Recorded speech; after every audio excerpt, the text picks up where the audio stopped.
That's the $1 million question, or as I would say, the 1.5 million member question. Is any of this illegal? The National Association of Realtors, or NAR, has been under intense scrutiny over the course of the last few years between a lawsuit around commission rates and allegations of sexual harassment. Now, new investigative reporting from the New York Times reveals some details about NAR's finances. And this news story has made me curious about what all of this news means for NAR. It's the biggest trade organization in our industry, and they're going through a lot of change and a lot of scrutiny. Is NAR doing anything illegal? Is this impacting investors, agents, and homebuyers? Here today to illuminate how NAR spending has shaped the housing market and what this new news means for the future of NAR is the reporter behind that story, Debra Kamin of the New York Times.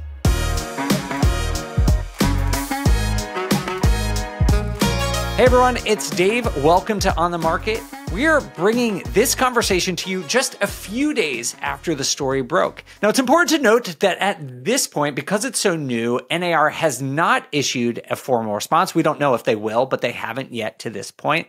NAR, though, impacts our industry in all sorts of ways. And so we at On the Market want to bring you the facts that have emerged so far so you can stay on top of the latest news. So with that, let's bring on Debra Kamin.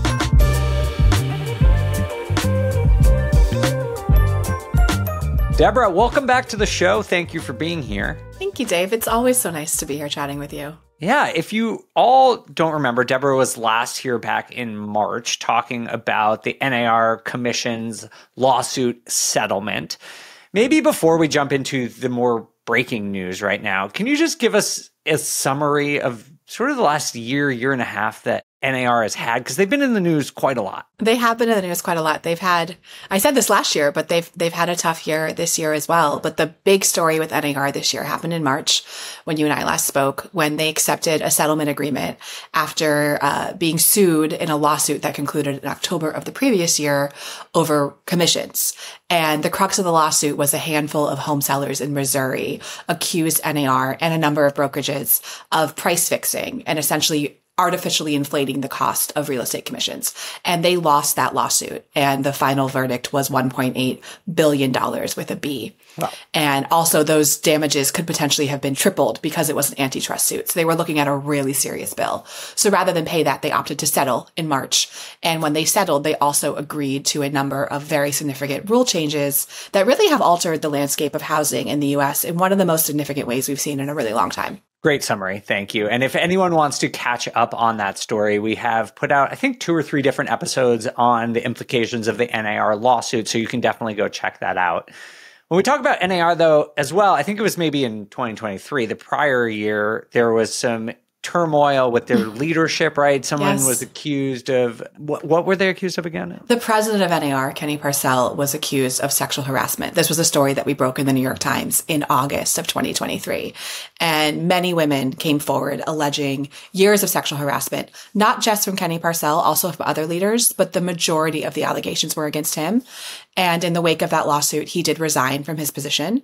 And that set off a lot of turmoil at the top of NAR. So in the course of a year, there's been 5 big changes at the top. And there's also been other staff who have left as well. Wow. So that has been a tumultuous 18 months or so for NAR. Yeah. What brings them back into the news for a whole new thing now? Well, I think it's my reporting. I think that's what we're here to talk about. Yeah. So tell us that's why we're excited to have you here, but tell us what the story is that you've been following. Well, all these threads connect. And one of the things that I decided I wanted to do last year after the settlement agreement, when it really became a topic of conversation about how big NAR is and how much money they had, I wanted to look deeper at their finances because NAR is a trade organization, but they're also much more than that. They also have a political action committee, which in terms of lobbying dollars is the largest lobbying body in Washington. So when you talk about the housing lobby in the United States and the housing market, you cannot leave NAR out of that conversation. And then also NAR is a national organization, but they have subsidiaries at the state level and the city level. There are more than 1,400 realtor associations that are subsidiaries of NAR that are connected to them. And they each have their own budgets and their own revenue. And also many of them have their own lobbying entities as well. So it's this web of influence. And it had not really been interrogated in a way that I thought was worthy of an organization that is so big and so powerful and holds so much control over the housing industry. So I started examining their finances, and that work turned into several different threads. So we've put out at the New York Times now 2 stories. There may be more, looking at different ways that their finances play out and impact both real estate agents on the ground and homeowners.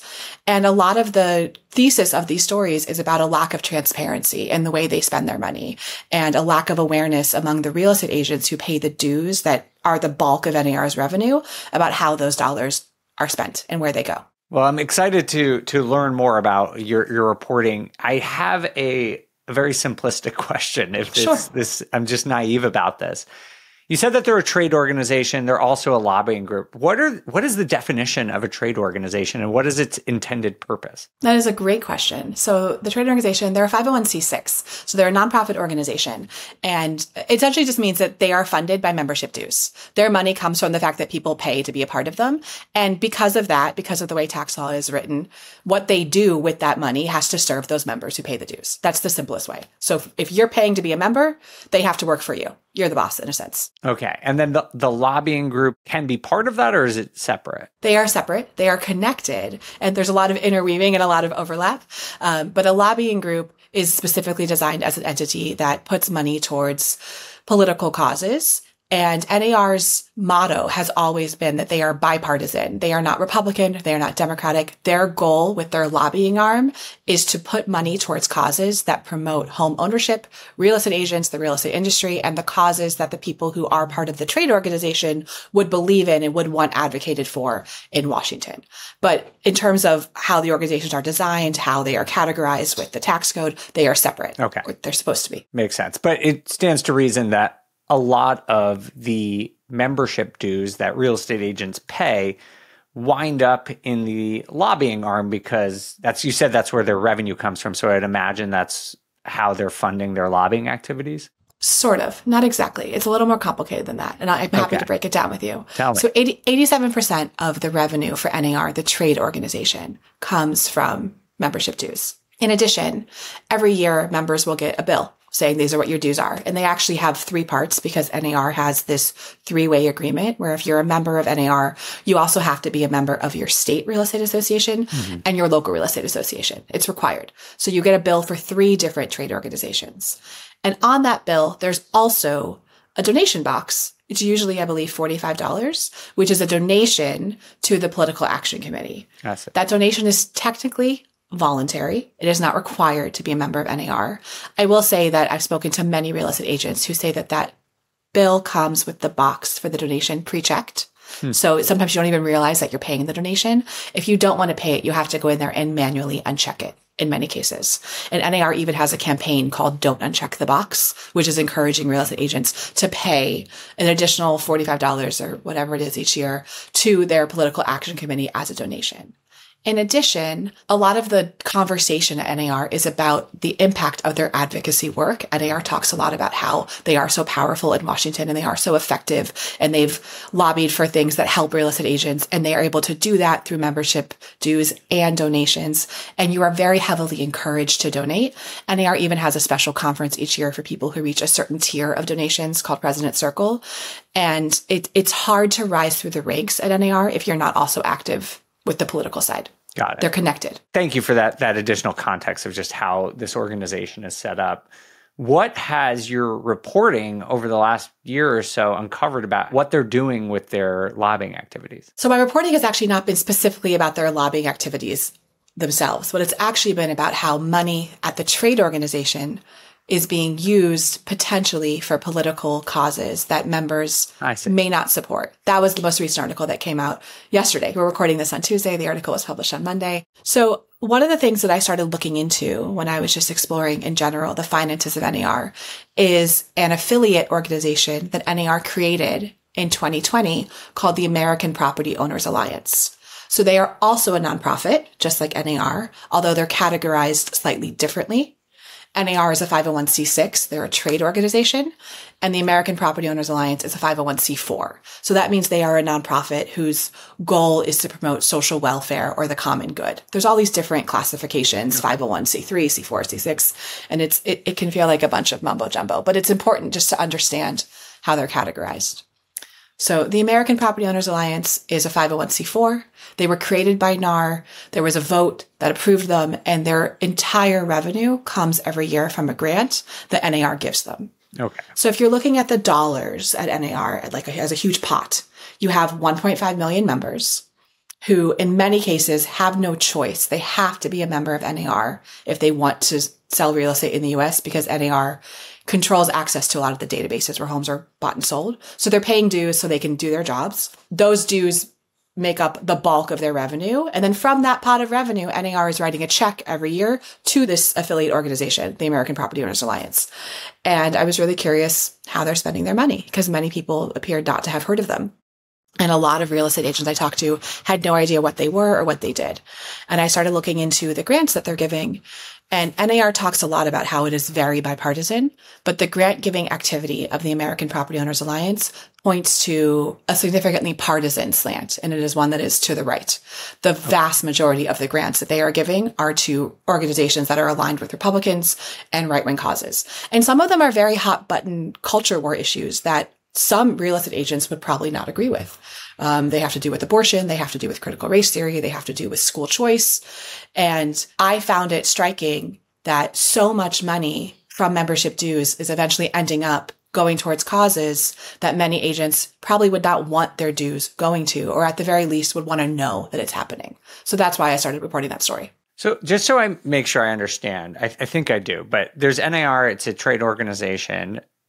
Before the creation of the American Property Owners Alliance, their public political arm was through this lobbying part that was funded by this donation, this semi-optional donation. But this is a development in that NAR has created a new 501c4 and that they are making political contributions now through money that is from agents' dues, and that there's just not a lot of transparency in how this is being spent, and perhaps some agents wouldn't be aligned with how their dues are being spent on what seems like maybe issues that are less related to real estate. I mean, that's perfectly phrased, Dave. That's great. Okay. Well, I got there. It took me a little while, but no, you did great. That's actually very impressive, because it is extremely complicated, but I believe it is meant to be complicated. So first of all, I want to just correct you on one small point, because it's important to say these donations that the American Property Owners Alliance are making, they will come back to you and say these are not political donations, because they're not contributing directly to candidates and they're not contributing directly to political action committees. They are contributing to other 501c4s. But this is where it gets really tricky, especially in the way that American fundraising dollars are spent. They are contributing to 501c4s that were set up by political groups to filter money to them. So one of the primary recipients of their dollars is a 501c4 called One Nation. They're a nonprofit, but One Nation is a subsidiary organization of the largest PAC for Republicans. Okay. They are known as the partner to them. And if you go in and look at fundraising dollars, you can see that money is going through them to Republican candidates and Republican causes. They also do give significantly less, but they do still give money to the almost identical organization on the Democratic side. So these are dollars that, rather than going directly to political action committees, they're stopping first at nonprofits. And then, money is fungible. So there's no way to know exactly where it's going. But we know that these 501c4s are immediately connected to these PACs, and they are a key part of the dollars that flow into them. So it looks as if NAR has created a nonprofit that's giving money to other nonprofits in order to get more money to political organizations in a way that is less transparent. That is how it appears. All right, we got to take a short break, but stick with us for more details on NAR's financials.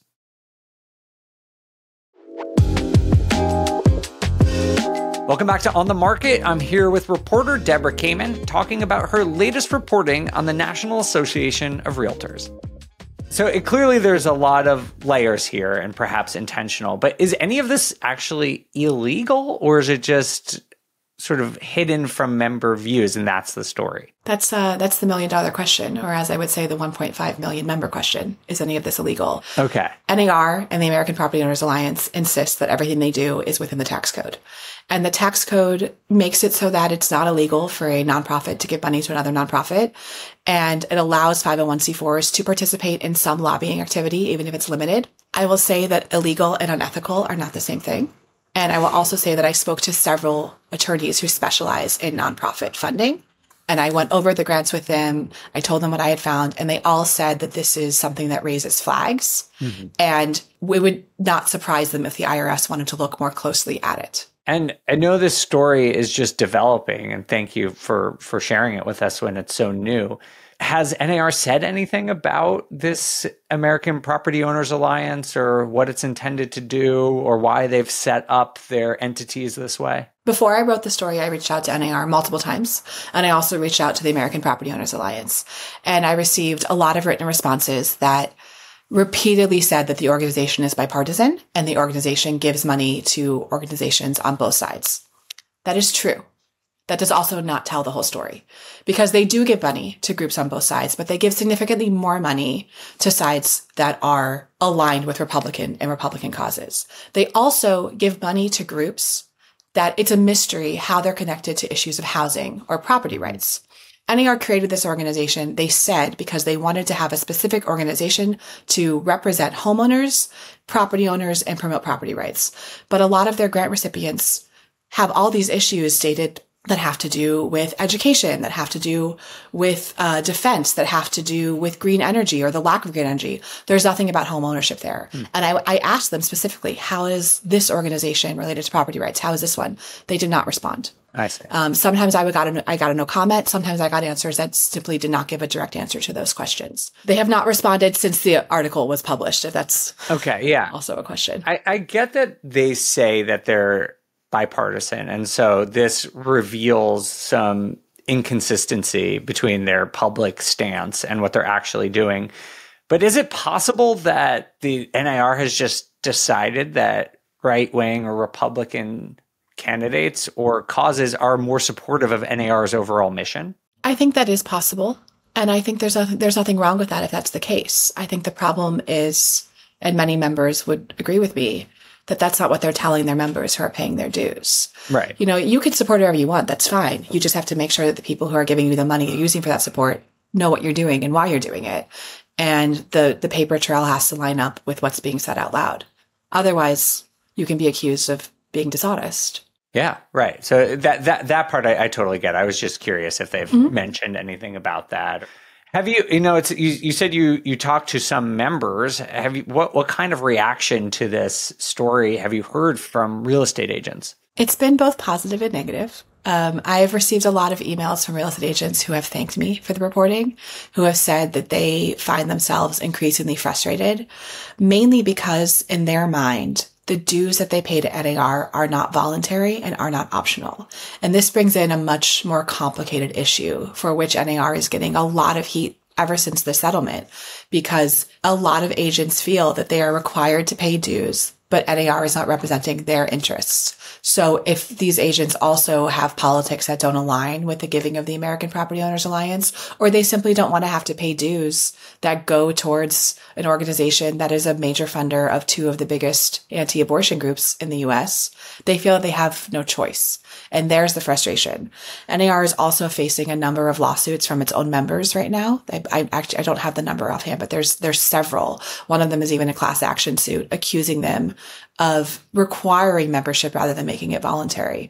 And there's a lot of frustration from agents who feel that in order to do their jobs, they have to kind of pay to play, so to speak. They have to fund NAR.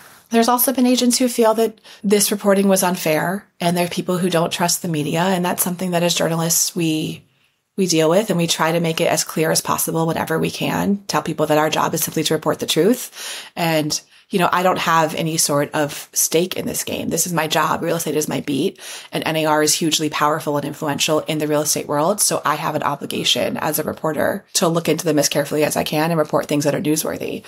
And some people are not going to agree with that. And our job is just to continue to do the best journalism that we can and hope that people read it. Yeah. What do people say when they say this reporting is unfair? A lot of them repeat the talking points that NAR is putting out, which is part of the problem. Prior to this article being published, NAR circulated a letter to its top leadership using terms like, we will continue to fight. And I think the word bias was in there, and a lot of words that are thrown around when people talk about journalists often. And it did not do any favors for people wanting to come to the story with an open mind. I also have done a lot of reporting on NAR. It's been the primary focus of my reporting. And a lot of people don't understand that journalists have beats, and we have specific things that we focus on, and we become subject matter experts, and NAR is at the center of my beat. So there's nothing personal in my reporting. It simply is what I focus on and what I know a lot about. And sometimes people don't understand that, and I'm always happy to educate them about it. And that's how we do the best work that we can. I mean, I want to know the subject matter as well as I possibly can. I want to know all the players. I want to know all the details so that when I'm reporting it, I can come to it with as much background knowledge as possible and bring that to every single story. All right. Well, thank you for sharing the reaction there. I'm sure that's going to continue to unfold over the next couple of weeks. I'm sure it is. People understand, digest, and react to this news. You know, I'm curious, because NAR is so much of your beat, and we started the show talking about how much they've been in the news. Do you have any thoughts on what this means for NAR's position in the real estate industry as a whole? Well, it's a complicated question because we're also facing a major political change in the U.S. And I have no doubt that the administration that's coming in January is going to tackle NAR and also conflicts of interest and lack of transparency differently than the previous administration. So it's a difficult question to answer right now because we really have to wait and see how it unfolds. What happened in addition to that lawsuit that you and I discussed at the top of the episode is that also the Department of Justice reopened an investigation into NAR. The Department of Justice has actually been looking into NAR separately for over a decade. It's gone back and forth, and it's closed and it's reopened. And the investigation has now been reopened, and they've been very vocal about how even though there was a settlement, they're not done looking into NAR. And they think there are things that are still not above board, and they want to pursue some sort of judgment on that. But nothing has happened yet in terms of how that's going to play out. And the clock is ticking. And I have no doubt that a Trump administration and a Trump DOJ is going to handle that differently than a Biden administration and a Biden DOJ did. So it really remains to be seen. It's a big question mark. All right, time for one last word from our sponsors, but stick with us. We'll talk about how NAR has shaped the housing market and what this means for home buyers right after the break.